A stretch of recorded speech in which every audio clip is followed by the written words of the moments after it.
Hello नमस्कार दोस्तों, स्वागत है आपका आज के मुख्य समाचारों की वीडियो में। जी हां दोस्तों, आपको यहां पर देखने को मिलेंगी सुबह से लेकर शाम तक की सारी बड़ी खबरें, मुख्य समाचार, ब्रेकिंग न्यूज अपडेट्स के रूप में। तो दोस्तों आपसे रिक्वेस्ट है इस वीडियो को ज़्यादा से ज़्यादा लाइक और शेयर करें। तो दोस्तों सीधे चलते हैं आज की पहली बड़ी खबर की ओर। चीनी सैनिकों की वापसी का सिलसिला जारी, हॉट स्प्रिंग और गोगरो में ढांचा भी हटाया। जी हां दोस्तों, चीनी सेना ने पूर्वी लद्दाख में हॉट स्प्रिंग्स और गोगरो में झड़प वाले क्षेत्रों से अस्थायी ढांचे को हटा दिया है और मंगलवार को लगातार दूसरे दिन सैनिकों की वापसी का सिलसिला जारी रहा।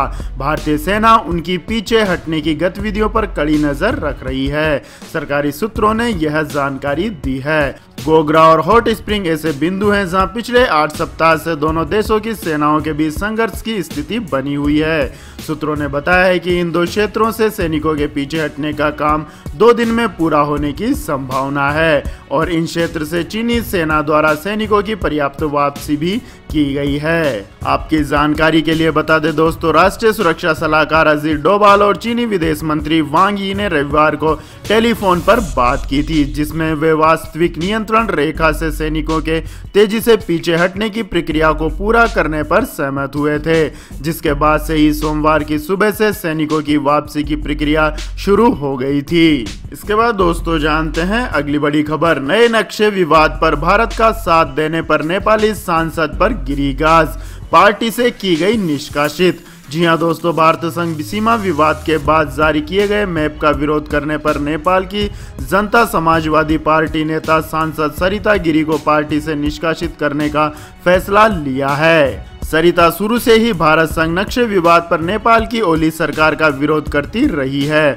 हाल ही में सरिता गिरी ने खुलेआम संविधान संशोधन का भी विरोध किया था। कहा जा रहा है कि सरिता ने पार्टी विहिप का उल्लंघन करते हुए संसद में नक्शे को पारित करने के प्रस्ताव का विरोध करने के साथ ही एक दूसरा प्रस्ताव भी पेश कर दिया था। इसके साथ ही पार्टी ने उन पर कार्रवाई करते हुए पार्टी की सदस्यता से भी हटा दिया है। इसके बाद दोस्तों रुक करते हैं अगली बड़ी खबर का। उद्धव ठाकरे ने किया एशिया के सबसे बड़े डाटा सेंटर का ऑनलाइन उद्घाटन। जी हां दोस्तों, महाराष्ट्र के मुख्यमंत्री उद्धव ठाकरे ने मुंबई के पनवेल में एशिया के सबसे बड़े डाटा सेंटर का उद्घाटन किया है। ये उद्घाटन ऑनलाइन किया गया। उद्घाटन के दौरान केंद्रीय सूचना एवं प्रौद्योगिकी मंत्री रविशंकर प्रसाद भी ऑनलाइन जुड़े हुए थे। ये data center private company Yotta infrastructure का है, जो हीरानंदानी ग्रुप से जुड़ी हुई है। इस डाटा सेंटर में 7200 रैक होंगे और 500 मेगावाट की बिजली के साथ 48 घंटे का बैकअप हमेशा बना रहेगा। इसके बाद दोस्तों रुक करते हैं अगली बड़ी खबर का। मराठा आरक्षण पर सुप्रीम कोर्ट का बड़ा फैसला, अब रोजाना होगी सुनवाई। जी हां दोस्तों, मराठा आरक्षण मामले की सुनवाई करते हुए सुप्रीम कोर्ट ने कहा है कि वो इसकी रोजाना आधार पर सुनवाई करेगा। कोर्ट ने कहा है कि इस संबंध में वो अगले महीने सुनवाई की तारीख तय करेगा। सुप्रीम कोर्ट ने पक्षधारों को कहा है कि वो इस संबंध में अपनी लिखित दलीलें और बहस करने की समय सीमा तय करें। कोर्ट ने यह भी कहा है कि सभी पक्ष आपस में वीडियो कॉन्फ्रेंसिंग का समय तय करें। आपको बता दें कि पिछली सुनवाई में महाराष्ट्र सरकार को सुप्रीम कोर्ट से बड़ी राहत मिली थी, जब मराठा आरक्षण पर रोक लगाने से सुप्रीम कोर्ट ने इनकार कर दिया था। मराठा आरक्षण मामले में अगले बुधवार को अंतरिम आदेश के लिए सुनवाई होगी। आपकी जानकारी के लिए बता दें दोस्तों, इस आरक्षण के खिलाफ दायर याचिका में कहा गया है कि बिना आधार के यह आरक्षण दिया गया, जो कि आरक्षण 50% तक की रहने की अधिकतम सीमा का भी उल्लंघन है। इसके बाद दोस्तों जानते हैं अगली बड़ी खबर। मुंबई एयरपोर्ट में हुआ घोटाला, जेवीके ग्रुप और MIAL पर ED का शिकंजा, मनी लॉन्ड्रिंग का केस हुआ दर्ज। जी हां दोस्तों, प्रवर्तन निर्देशालय ने मुंबई एयरपोर्ट घोटाले मामले में जीवीके ग्रुप के डायरेक्टर जीवी Sanjeev Reddy, airport authority of India के अधिकारी और मुंबई इंटरनेशनल एयरपोर्ट लिमिटेड के खिलाफ मनी लॉन्ड्रिंग का मामला दर्ज किया है। इससे पहले 27 जून को CBI ने इन सभी आरोपियों के खिलाफ 800 करोड़ रुपए की धोखाधड़ी का मामला दर्ज किया था और छापेमारी भी की थी। ED ने मनी लॉन्ड्रिंग का मामला दर्ज कर लिया है। साथ ही इस बात की जांच करेगी कि 8000 करोड़ का घोटाला कैसे किया गया और पैसे कहां पर डाइवर्ट किए। अब तक की सीबीआई जांच से इस बात का पता चल चुका है कि एयरपोर्ट अथॉरिटी ऑफ इंडिया और जीवी संजीव की मिलीभगत से ये घोटाला किया गया। जांच एजेंसियों का मानना है कि घोटाला 800 करोड़ से ज्यादा का भी हो सकता है, लेकिन इसका खुलासा जांच के बाद ही किया जाएगा। इसके बाद दोस्तों जानते हैं अगली बड़ी खबर। पर्यटकों के लिए बड़ी खुशखबरी। लॉकडाउन के बाद जल्द ही पर्यटकों के लिए खुलेंगे कश्मीर के दरवाजे। जी हां दोस्तों, अनुच्छेद 370 के खत्म होने और फिर महामारी के संक्रमण की रोकथाम के लिए लागू हुए लॉकडाउन की वजह से पर्यटकों के लिए पिछले 11 महीनों से बंद जम्मू कश्मीर के दरवाजों को जल्द ही फिर से खोला जाएगा। जम्मू कश्मीर सरकार जल्द ही आवाजाही के लिए दिशा निर्देश जारी करके यहां पर्यटकों को आने की अनुमति देगी। इस खबर से पर्यटन उद्योग में उम्मीद की किरण जगी है। सोमवार को जम्मू कश्मीर के लेफ्टिनेंट गवर्नर जीसी मुर्मू की अध्यक्षता में एक उच्च स्तरीय बैठक में यह फैसला लिया गया। जम्मू कश्मीर की अर्थव्यवस्था की रीढ़ की हड्डी माने जाने वाले पर्यटन क्षेत्र को फिर से खोलने के निर्देश जारी किए गए। इसके बाद दोस्तों जानते हैं अगली बड़ी खबर। लेकिन दोस्तों अगली खबर जानने से पहले आप लोगों से गुजारिश है कि अगर इस वीडियो में दिखाई गई खबरें अगर आपको पसंद आई हो तो इस वीडियो को लाइक करें, कमेंट करें और हमारे चैनल को सब्सक्राइब करें। तो दोस्तों जानते हैं अगली बड़ी खबर। चीन के जाल में फंसा नेपाल। चीन के BRI प्रोजेक्ट के लालच में नेपाल कर रहा है घाटे के सौदे। जी हां दोस्तों, ट्रेडिंग को आसान बनाने के लिए इंफ्रास्ट्रक्चर डेवलपमेंट के नाम पर चीन की तरफ से दिया जा रहा सस्ता लोन नेपाल के लिए मुसीबत खड़ी कर सकता है। नेपाल की कम्युनिस्ट पार्टी भारत की तुलना में चीन को ज्यादा तवज्जो देती रही है। दरअसल नेपाल को चीन के belt and road initiative railway का लालच है। भारत सरकार को इस बात की चिंता है कि नेपाल धीरे धीरे चीन के कर्ज के जाल में फंस रहा है। भारत पड़ोस में हो रहे इस घटनाक्रम पर बारीकी से नजर रखे हुए है। नेपाल 2 देशों से घिरा है, भारत और चीन। उसके पास कोई समुद्र नहीं है, इस वजह से बंदरगाह भी नहीं है। दूसरे देशों से व्यापार के लिए उसने भारत की जगह चीन को ट्रांजिट कंट्री के रूप में चुना है। मार्च 2016 में KP शर्मा ओली की चीन यात्रा के दौरान 200 देशों में ट्रांजिट ट्रांसपोर्ट एग्रीमेंट हुआ था। इसके तहत चीन ने नेपाल को 7 ट्रांजिट पोर्ट दिए। इसमें 4 समुद्री पोर्ट और 3 लैंड पोर्ट शामिल है। इसके जरिए नेपाल किसी तीसरे देश से व्यापार कर सकेगा। हालांकि यह समझौता नेपाल के लिए घाटे का है, लेकिन दोनों देशों की सरकारों ने नागरिकों को धोखा देने के लिए इसे बड़े धूमधाम से सेलिब्रेट किया। इसके बाद दोस्तों जानते हैं अगली बड़ी खबर। यूपी में शिक्षक भर्ती का रास्ता हुआ साफ, शीघ्र मिलेंगे 69,000 शिक्षक। जी हां दोस्तों, उत्तर प्रदेश में लंबे समय से चल रहे 69,000 सहायक शिक्षकों की भर्ती के विवाद में योगी आदित्यनाथ सरकार को शीर्ष कोर्ट से बड़ी राहत मिली है। सहायक शिक्षकों की चल रही भर्ती जारी रहेगी। सुप्रीम कोर्ट ने मंगलवार को उत्तर पुस्तिकाओं में खामियों के आधार पर भर्ती पर रोक मांगने वाली करीब आधा दर्जन याचिकाएं खारिज कर दी हैं। सुप्रीम कोर्ट ने निर्देश दिए हैं कि हाई कोर्ट में ही अपील करें। 24 जून को भी सुप्रीम कोर्ट ने इसी मामले से संबंधित कुछ याचिकाएं खारिज की थी। इसके बाद दोस्तों जानते हैं अगली बड़ी खबर। स्पेशल ट्रेनें अब रोजाना के बजाय चलेंगी साप्ताहिक। जी हां दोस्तों, भारतीय रेलवे ने देश भर में चलने वाली कुछ स्पेशल ट्रेनों के समय में बदलाव किया है। साथ ही कुछ ट्रेनों को रोज चलने की जगह साप्ताहिक चलाने का फैसला किया है। पूर्वी रेलवे ने ट्वीट कर यह जानकारी दी। पूर्वी रेलवे के मुताबिक ट्रेन नंबर 02303 हावड़ा नई दिल्ली स्पेशल ट्रेन 11 जुलाई से सिर्फ शनिवार को हावड़ा से चलेगी, जबकि 02304 नई दिल्ली हावड़ा स्पेशल ट्रेन 12 जुलाई से सिर्फ रविवार को ही नई दिल्ली से रवाना होगी। रेलवे ने बताया कि हावड़ा से नई दिल्ली को जाने वाली 02381 नंबर की स्पेशल ट्रेन 16 जुलाई से सिर्फ गुरुवार को हावड़ा से चलेगी। उधर 02382 नई Delhi Howrah special train via Dhanbad 17 जुलाई से सिर्फ शुक्रवार को ही नई दिल्ली से चलेगी। आपकी जानकारी के लिए बता दें दोस्तों, भारतीय रेलवे इस समय श्रमिक स्पेशल और कुछ स्पेशल ट्रेनों का ही परिचालन कर रही है। इसके बाद दोस्तों जानते हैं अगली बड़ी खबर। ड्रैगन को दोहरा झटका। भारत के बाद अब अमेरिका भी बैन करेगा टिकटॉक सहित सभी चीनी ऐप्स। जी हां दोस्तों, लद्दाख में हिंसक झड़प को अंजाम देने वाले चीन के बुरे दिन शुरू हो गए हैं। भारत के साथ अब अमेरिका भी चीनी ऐप्स को बैन करने की तैयारी कर रहा है। अमेरिका के विदेश मंत्री माइक पोम्पियो ने सोमवार को यह इंटरव्यू के दौरान कहा कि हम टिकटॉक सहित चीन के सभी सोशल मीडिया ऐप को प्रतिबंधित करने पर गंभीरता से विचार कर रहे हैं।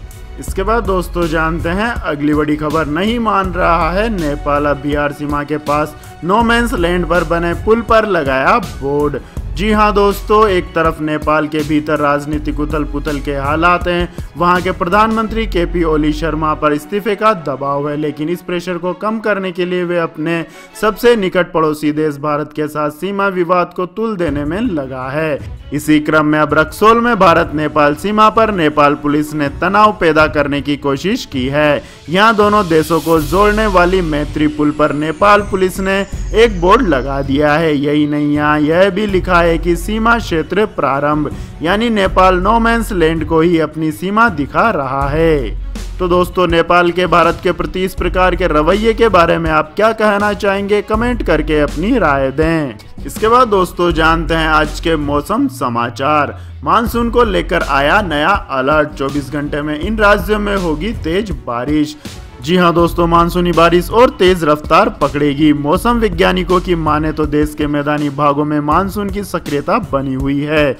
हालांकि उत्तर पश्चिम भारत में अब तक बारिश में सुस्ती बरकरार है, लेकिन 24 घंटों में पंजाब, हरियाणा, दिल्ली, पश्चिमी उत्तर प्रदेश, दक्षिणी और पूर्वी राजस्थान में कुछ जगहों पर बारिश होने के आसार हैं। स्काईमेट वेदर के मुताबिक उत्तराखंड, हिमाचल प्रदेश और तेलंगाना में अगले 24 घंटों में छिटपुट बौछारें पड़ सकती हैं, जबकि तमिलनाडु, तटीय आंध्र प्रदेश, पंजाब, हरियाणा, दिल्ली, पश्चिमी उत्तर प्रदेश, दक्षिण और पूर्वी राजस्थान में मानसून की चाल सुस्त रह सकती है।